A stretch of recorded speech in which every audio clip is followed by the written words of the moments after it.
It's Lee Jackson. We are back again for another episode of Circle Podcast. And before we get started, please remember I got some housekeeping here to follow us across our social media at Circle OGX, and we are at wearecircle.com. And please subscribe to our YouTube channel at Circle Podcast. Hello, Mike. How are you? I'm good. Wonderful. Very excited to have Mike Trask, who is I'm going to read this to make sure I don't mess it up. Sure. VP of Product Marketing and Global Communication. That's what they call me, yeah. That's a mouthful. It is. So, Mike, we've known each other for a while now. We were just talking before the camera rolled. The old days. Yeah, we've known each other for almost 7 years. It's crazy. Yeah. So what's been happening at Ainsworth? Tell us about your position and about the company for everyone that Sure. So Ainsworth is kind of depending on how you count it up. We're the fifth or sixth largest gaming supplier in North America. Also has huge footprint in Latin America and Australia, where we are based. But make slot machines and the content that goes in them. And everything that means. So our facility in Vegas both manufactures the boxes, the actual slot machine cabinet you see on casino floors in your local area. But additionally, a huge part of our business is creating that content, whether it's land-based, online, etc. Game studios in Sydney and Las Vegas, a couple other places that are making the games that people are playing. So I've been to your facility and it's beautiful. So how many square feet is that again? The facility in Vegas is 300,000 square feet. Yeah, and it's just so beautiful. If you haven't had a chance, you've got to check it out. It's right off of the 215 and Jones, between Jones and Decatur. Yeah. Yep. So you said that you design as well. So is that all happening at the office too? So the creation of a slot machine is happening, starting in a developer's mind, right? But we have teams in Las Vegas that do that, and that encompasses whether it's the mathematician, the graphic artist, the animators, all the programmers that go into that, form their little teams. So we have that in Vegas, large team. We have a very large team in Sydney, Australia, where our company was founded, and as well as we've recently opened some game development studios in Austin, Texas, and Reno, that also kind of pump product and content into our pipeline. Okay. So your role, what is it exactly? What are you responsible for? My role for North America is overseeing all product marketing, comms, is to handle analytics, sort of the product strategy and the general look, feel of what our products are going to be, as well as how the company looks and feels coming across. Really from concept of those games through the things you see externally, whether we just looked at your exhibitor booth stuff, that public facing stuff as well. Yeah. So you've been to quite a few trade shows. I've been to many trade shows, too many, more than I want to remember. Yeah. So how has COVID changed that for your company? I don't know. This year it will be interesting, right? Certainly we went through a year, almost 18 months, where there wasn't trade shows. For us, one of the things we've done is we've brought trade shows in our building. So that is, done in a virtual way that's much more elaborate than a PowerPoint and a Zoom call, where essentially you have a studio not unlike the one we're sitting in, but that we can show our products to customers or groups of customers around the country, and certainly change that type of communication. Certainly did in the short term. We're still seeing a demand for that. But at the same point, it seems like coming off G2E last year that the shows rebounded pretty good. G2E Gaming, where I'm at, is by far the biggest show. And in a couple weeks, there'll be Indian Gaming Expo down in San Diego, which, who doesn't want to go to San Diego on the cusp of springtime? Exactly. And see Ainsworth's wonderful product offerings on the trade show floor. But, it'll be interesting to see long term. I think, it's changed the way we communicate in a number of ways. how that impacts the day-to-day trade show or sort of the annual cycle of events, I think that remains to be seen. Okay. Is there, I mean, obviously trade show is one of your top ways. We are an omnichannel agency, right? Sure. So we help our clients gain clients and grow their business. And obviously hospitality, trade show is one of them. Broadcasting like what we're doing here Sure. to help you spread the word about your company. And technology is huge. What are other ways that you are growing your business? Look, I mean, the advent of all the stuff, whether that's internally with the way people are working, and meaning not just our employees, but our customers, right? And the ability to do all that stuff. I think, our company and most companies that have succeeded and survived in this environment adapted that pretty quickly. One of the things I mentioned was our series of, we call it Showroom Live. And we've turned what used to be sort of this demo showroom, right, in our building where customers would come in or even fly in, and go see all the different manufacturers. We're going to see everybody's showroom. The ability to sort of broadcast that and share that remotely has changed and allowed us in that comms way to not just reach the same customers in a different way, but one of the things we found is some of those strategies and tactics were allowing us to meet different customers than we previously would. Okay. And so, the casino world, there's 900 plus casinos around the U.S. And there's the huge ones. Everybody is Stations and MGM and Boyd and all these massive things, and certainly they're a massive part of our business.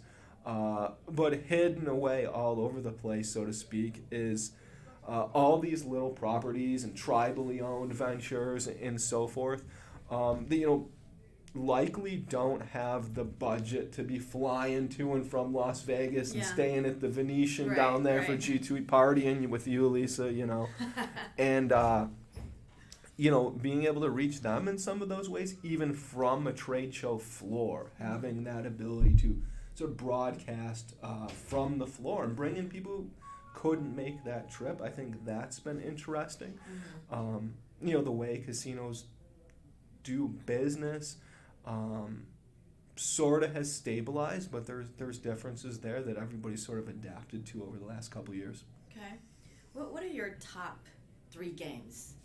The most popular game we have is a series of games called Quick Spin. It's your classic penny wheel game. Okay. That is I love those. thousands of them out there around the country in various form, and some games like Eagle Bucks or Thunder Cash, and these are we call them Big G gamblers games. You're gonna find these in the high limit rooms.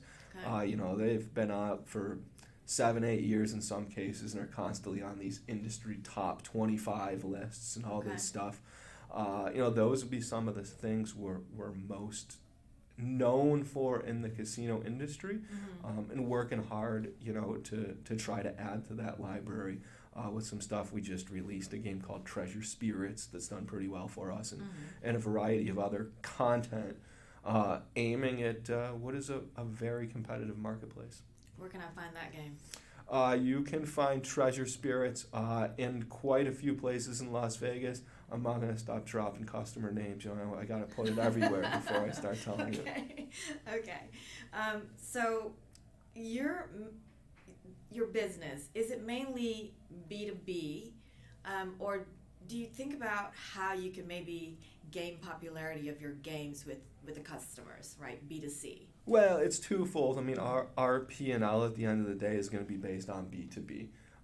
We sell highly regulated gambling devices that have a variety of legal and regulatory requirements around them that we take extremely seriously and are necessary for us and our customers to do business. So the focus of most of our efforts in communications is going to be at those customers. That said, there is this massive array of players that is continuing to grow, and things you see like YouTube, where it's amazing when you see a Brian Christopher or somebody like that who has however many subscribers on Yeah, YouTube yeah. to tune in and watch them play. So we leverage some of that stuff and work with some social media type influencers and whatnot. But at the end of the day, a player can choose to play our game on a casino floor, but our first mission is we have to get that to the casino floor. Right. And so at the end of the day, our number one stakeholder is those casino properties and corporate entities who manage casinos that can purchase our product. Yeah. But it helps, right? Like for people like me, like I don't do a whole lot of gambling, but when I go to the casino floor, I look for the games that I usually play, and I'm like, where's that game that I Everybody saw? You know does, what I mean? right? Yeah, I mean, Yeah. everybody has their favorite, and when you get into player focus groups and YouTubes and all this stuff that we do to try to crack that, right? Yeah. I mean, there's dozens of gaming suppliers out there. There's so many slot machines being created, especially in the online world right now, that continuing to find ways to break through is important. So what differentiates Ainsworth from the others? Well, look, I think historically our high denom play, right? I mean, our games are not in many cases going to be that traditional 50-cent player, right? We're talking about games out there that will have average bets of $7, $8, $9, $10 that we're getting per spin, which is a massive amount of revenue for a casino coming through. And a lot of our historic success has been based on developing those math models and that experience that really is targeting that top echelon of player. We have a couple of other markets in getting into historical horse racing and all this stuff that we've done extremely well in. But historically, the differentiator in Ainsworth has been is having that style of hard gambling game where there is massive wins to be had, but it's not a time on device game for your player who's looking to be in there for a couple hours with $100 or whatnot. That said, our biggest challenge of a company is trying to crack that into the sort of mass market player. Okay. So I'm gonna ask that a little bit, dig a little further there. Oh boy! How are you trying to get that out? Like, what avenues are you going through? Well, I mean, I think in our space in gaming, more and more this is a content game, right? You have all these people, we talk about Omnichannel and being able to create that same content for your online player, for your land-based player, for your social gaming player. Can you get it on this website, that website? So it's really a content race. So the number one thing we do as a company is invest in R&D, right? The day we're filming this or recording it, we announced that a gentleman named Lauren Nelson has joined our organization. Lauren's a icon, just a legendary game developer who will be opening a studio for us in Reno. Nice. We opened a studio down in Austin, Texas with a guy named Jim Palermo who has had some long historic success. We've brought in a new head of our sort of R&D department in Las Vegas. So one way to look at that is we've almost doubled our studio input in the last couple months in terms of where we're going to get that content. Okay. And then all the classic things that you're trying to do, whether it's the market research, the player focus groups, the never-ending communications with customers about their expectations and what they see and the analytics and all that. But at the end of the day, for us in the gaming space, we're competing content for content against other companies who also need to make great content, and that is where the focus has been over the last year or so. Okay. So let's talk about you. We'll talk about me. How did you get to be in this industry? How long have you been in the gaming industry? So I've been in the gaming industry since whenever the 2010 election cycle came to an end. 2012? No, it would have been 2010. So I did a political campaign before getting in. I worked in communications in the political arena. Before that, I was Oh, wow. I was in media for more than a decade probably, and Okay. So yeah, early 2011, I guess, I got hired by Bally Technologies, Okay. which became Cygames, became Light and Wonder, became a monster, really incredible company. My wife works there now, so I'm a Okay. fan. They've done a tremendous brand. Overnight, really, you don't hear people refer to it as Scientific Games that much anymore, except for a good thing. people who used to work there or whatnot, right? I mean, they've done a tremendous job transitioning that and doing it very, very quickly. And the employees, from what you see, seem bought into it. And the customers, know the people there, and the customers have seemed to have bought into it. So, everybody has their little comments when people do these things, right? Which is just part of the game, right? Just part of the thing. But hey, you can't say they haven't done a tremendous job with their look and feel and designing who they want to be as a company. So back to you were Bally's, and then... Yeah, so I got hired by a former Circle podcast guest, Laura Olsen-Reyes, to be a corporate comms kid. Laura's write, great. Yeah, write press releases and whatnot. And I don't know, over the next 15 years or whatnot, I've sort of been lucky enough to have really cool bosses and get some really neat opportunities to expand into a much bigger role on product strategy and being able to play around in game development and gaming operations and all this stuff. So you're hooked. Yeah, I mean, I'd say... How many years? 12 years later. Yeah, 12, 13, something like that. Yeah. Am I hooked? Yeah, I mean, look, it's interesting, right? I mean, my spouse is in this business. I'm in this business. We have our kids' baby shower or whatnot, and half the guests are in this business, and so it's what I do. I mean, you never know what the future holds, right? But it's been very good to me, to our family. A lot of friends and a lot of opportunity. And as I tell people all the time, like, way cooler than like trying to like market insurance or something. I don't know what would be it's a pretty neat world, right? I mean, some of the things I've got to do are pretty fun. Yeah. I think I've been to 5 continents now doing this, and a couple different companies, and really incredible leadership that for whatever reason decided I was worth mentoring, and sort of given opportunities to grow. Nice. So how do you and your wife manage this whole business thing? Being you're in the same industry different companies, do you walk through the door and say, "Okay, we're home. We don't talk about it"? I don't think it's like that, right? Okay. Look, I mean, we're both very passionate about it. She's at SciPlay, a kind of social version of Light and Wonder. We're both very passionate about it. Have faced some of the same challenges. She's incredible at what she does. Do we talk about it at home? Of course we do, right? There's some things you're like, you don't want the competition to know, so there's a little gamesmanship, but, I think it's been incredible, and I hope she would say the same. That Maybe we should have her on the show, You too. should have us on the show, and like a we should both matchmaker both gaming edition, Because that would be Laura and Rob. We could go down a number of people I can think of in this situation in our little industry.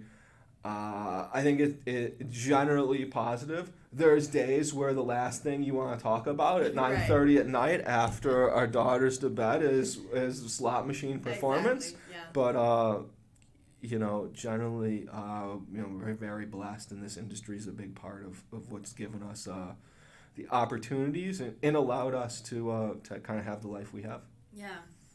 So for those that are watching out there, like if they wanted to be you, what's the steps? What path? I mean, you went from politics. Dream to bigger. What did you major in college? I was a journalism major at the St. Bonaventure University in upstate New York. What? St. Bonaventure. Bonaventure. Yeah. Okay. Yeah. Okay. Look, I don't. I'm lucky enough to manage and have hired some really cool people. Um, I think our industry in this sort of gaming space, which I do think is slightly different than the casino space, right? We kind of this gaming machine manufacturer space.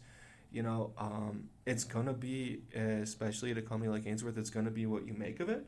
Um, there's plenty of room to grow. There's going to be plenty of room to do that stuff, but it's going to require some self-starting. It's going to require getting to know a lot of people, and really, learning a new language. I mean, go down these things, watch people come in their first gaming job. I remember being in the first, what's the hit frequency of that? And how do we change the RTP with the progressive? You're like, what? I don't even know what language you just Exactly, spoke. right? But you learn it all, and my advice,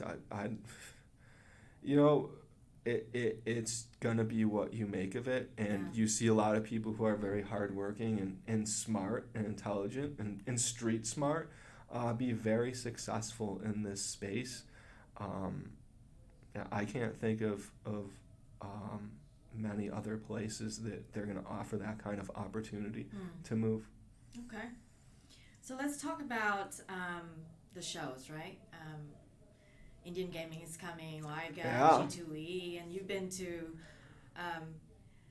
you didn't go to ICE, but then you've been to other shows and things like that. I was you've at been the in past show in Sydney in the fall or there spring. Okay. Yeah. What are you seeing, and what do you think that the attendees would be expecting in these shows coming up for 2023? Well, look, in the gaming space, these shows are really always, I think, going to be that celebration of trying to outgun the competition with the content, right? Yeah. It's a content race. Everybody's new games, their new cabinets.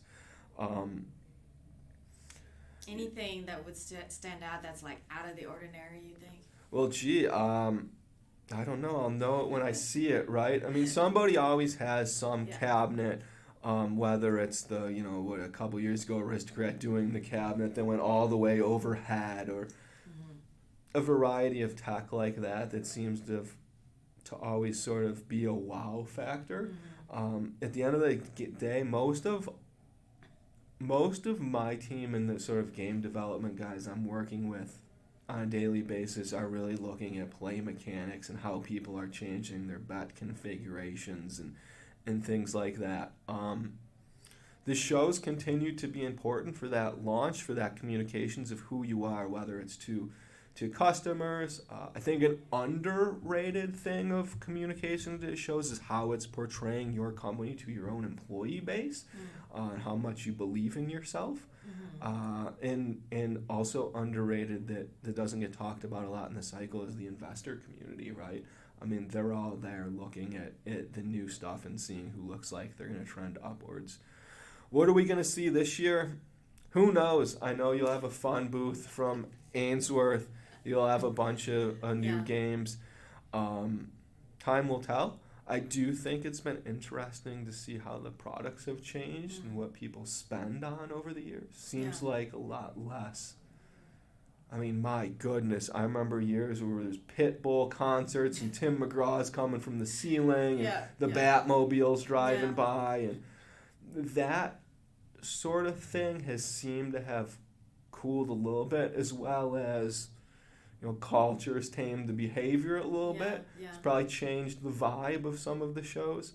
But as far as the products, I mean, there's going to be a massive, massive room full of really amazing games. Yeah. The deal is not all of them make it, Right. The real challenge comes when they make it to the casino floor. So last year at G2E, attendee-wise, it's the largest since before COVID. So that's good news, right? That's what they say, yeah. What were the temperature when your attendees, when they came to your booth? I mean, what were they saying? What are they asking you? I mean, look, the casino business over the last couple of years have absolutely boomed, right? I mean, I'll never forget sitting there in COVID and talking to a California property who said, yeah, 2 of our top 5 days in history have been in the last 2 months. I mean, people's appetite for casinos has only increased. We see average bets going up. You see earnings and so forth. The industry is booming at the moment. So I would expect there's a lot of excitement for continued growth from the customers. I think attendance at G2E is a weird one. We loved the COVID year because this is what happened in the COVID years. They limited, this would have been 2021. I don't know, somebody will be mad at me for saying this, but they limited the attendance at the show naturally. People sent less people to Vegas because there was budget concerns and travel restrictions and blah, blah, blah. And all of the vendors sent a lot less employees. So while the show had, in quote, fewer people there, we believe that we had a really good show in terms of the quality and the actual business being done at the show. Whereas there's years at G2E, certainly like that last day of the show, right? It's old home week, right? I'm going to see my camp friends, right? Like going, I'm going to see all the vendors I've worked with, and I worked with that guy. You're going to see all your friends in the other booths. Yeah. Look, I make no lie about it. We give a pass to every one of our employees. We want them to see our show. It's part of our employee community. It's great for morale. Yeah. And so, that's a couple hundred people right there. And at a bigger company, that's going to be a lot more than that on the show floor.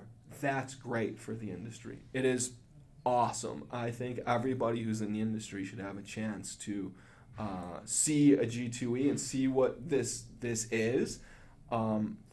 That said, for as far as the actual business and driving traditional sales, volume doesn't always equal results, I think, for if you have a booth. Okay. So are you a fan of trade shows? I'm a fan of trade shows. But I do think that, my strategy with trade shows at Ainsworth is much different than it would be at a larger company, right? It's probably not reasonable that I'm going to outspend Aristocrat. I can't win that. So we're trying to do something creative, something a little bit memorable. We're trying to make sure that we're buttoned up and make sure it's good. But, from a marketing strategy side, I think a lot of the other things you can do as sort of a mid-sized company can be just as effective. The trade show's kind of there. You're always probably going to participate due to the influence it has. And again, I can't understate how important it is to just our employees. That is a tentpole event for the entire company, right? It's the Super Bowl, right? You're playing the whole season to get to G2E, and that's great. That is a great driver. But I think it's, you have to effectively use them, and, be careful of what the expectations are. What do you think is the next big thing in the gaming industry? The next big thing in the gaming industry is already arised. That's probably the online space, right? A company like ours at this point we're making content and trying to seamlessly or get that as close together as possible as launching that at a casino property as you can get it on your phone. That's also something that we see customers asking for. How do I mirror this so I'm giving the player that same experience? I think there is no doubt that that's sort of continuing to slowly arise, although everybody's answer would have been the same thing 12 years ago. I think that is a huge part of it. In the land-based space, it's going to be who finds that next great game. it's fascinating when you look at, you know, the impact. I mean, Aristocrat's done an amazing job with it, right? I mean, hold and spin went from a game to every game on a casino floor, it feels like, has this kind of hold and spin mechanic. Yeah. You know, and people are trying to figure out how to best utilize that in their own product lines, and, you know, but, you know, it's going to be something that's probably going to be thought of by somebody way smarter than me, right? That is that next sort of big play mechanic. I hope it's one of the 4 studios at Ainsworth. I have faith it will be. But, you know, that's really, you know, this chase of R&D spend. So that's 2. Okay. Did you ask for 3? Which of those games is your favorite? Favorite game we have coming out from me is we have a game coming out. It will be available on casino floors by IGA called Cash That Gold. Okay. That's my current favorite. So do you play the games? You know, like how they say the dealers don't do that? Oh no, I do. Do you I play your own? do. Yeah. Okay. This. You know, I look within reason, right? And Yeah. you know, believe me, I've got plenty going on where there's not a lot of hours to be milling away at the casino. The most play I do is visiting other outside of the city, right? Okay. You know what I mean? Okay, yeah. But look, I play absolutely. I think it's important Do for you win? people. I mean, 50% of the time I win Okay. every time, right? Okay. You know, no, I mean, sure, I win. I also lose, right? Yeah. Just like everybody else. I lose all the time. I have terrible. no secret formula. But yeah, I absolutely play. I think it, you know, for people in the gaming space and this manufacturing space, whether game developers, marketing people, product managers, whatever you want to call this group of people, sort of trying to create and execute the launch of these games. Yeah. I don't want to say it's a prerequisite, but certainly it helps. And it's what's crazy is I never played before I entered this space, and now I know how it works, and I'm the player. So, Yeah. but yeah, absolutely, I play. Okay. So do you have a team of people that you manage? Yeah, I sure do. We have a team of product managers across business lines, analysts, creative services folks who are doing the designs and so forth like that. So yeah, I've got a team of, right now I think it's 8. What's your management style, would you say? Hire really smart people. That's my management style. Okay. I think... I like that. Yeah, my management style is to hire people who know how to do things that I don't know how to do. Absolutely.